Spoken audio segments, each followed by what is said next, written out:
Lost. The word lost has many meanings, and each meaning is different from each other. Lost implies losing something or being deeply absorbed in thought, etc. Each person in this world has experienced the feeling that comes with being lost. I have to say that the feeling of being lost is not pleasant, but it doesn't mean people don't experience that or will stop experiencing that.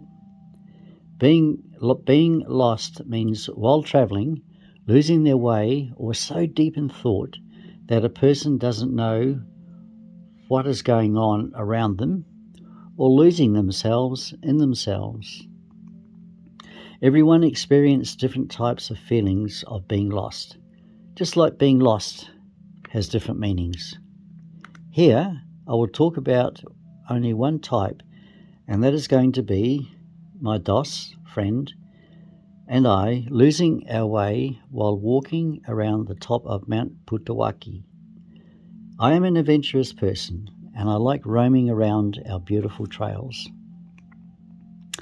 In a time not so long ago, this habit of mine got me into quite a lot of trouble, and one of them is being lost on top of the south side of Putawaki.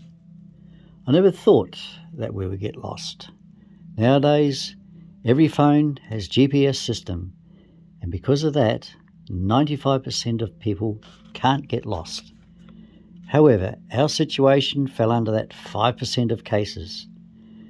People say that when bad things occur, other bad things follow. We had the unfortunate pleasure of proving the theory to be true. We were lucky that nothing too bad happened and that the search and rescue service team weren't engaged. However, that does not mean that we don't have the experience of a lifetime of being lost. Being the curious and adventurous person I am, I decided to show my friend the Putawaki Lake crater and set off to follow what I thought to be the track markers. Wrong, they were possum trap line markers. The more we walked, the more I noticed the scenery kept getting much more beautiful. I never noticed that we had strayed from the track we had come up on.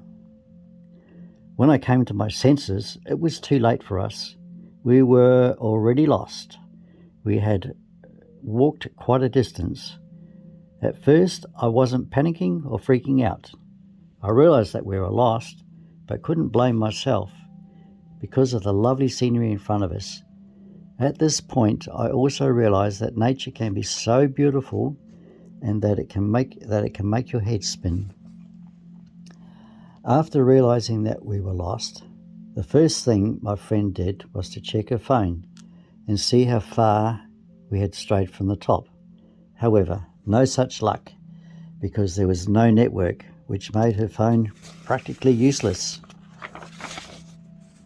At this point, I started to panic, and the adrenaline seeped in my veins.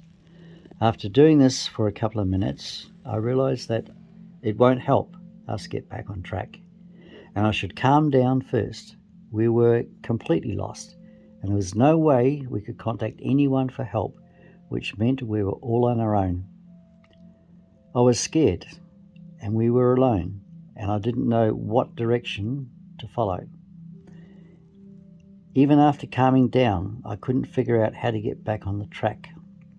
I had no idea. In fact, my mind was absolutely blank, and my heart was beating so fast I thought maybe I was having a heart attack. We sat down under a tree, and I forced myself to calm down. By that time, the gravity of the situation had absolutely sunk in, and I realized I got into this mess, which means I will get us out of it. After having steeled my resolution, my friend quietly said, "We must walk back up to the top and find the down track." That was it. We had a plan. We set off on a tagged possum line track that zigzagged back up the mountain.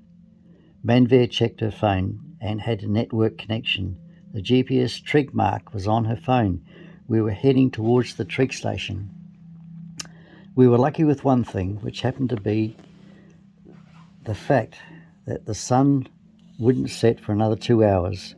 So we had 2 hours to get back on the down track and home. It was magic how the brain started to work after this realization. After 20 minutes of walk, we could hear the mill, and we started to come out of the native bush and into scrubbier bush, more like the bush on the downhill trail was on.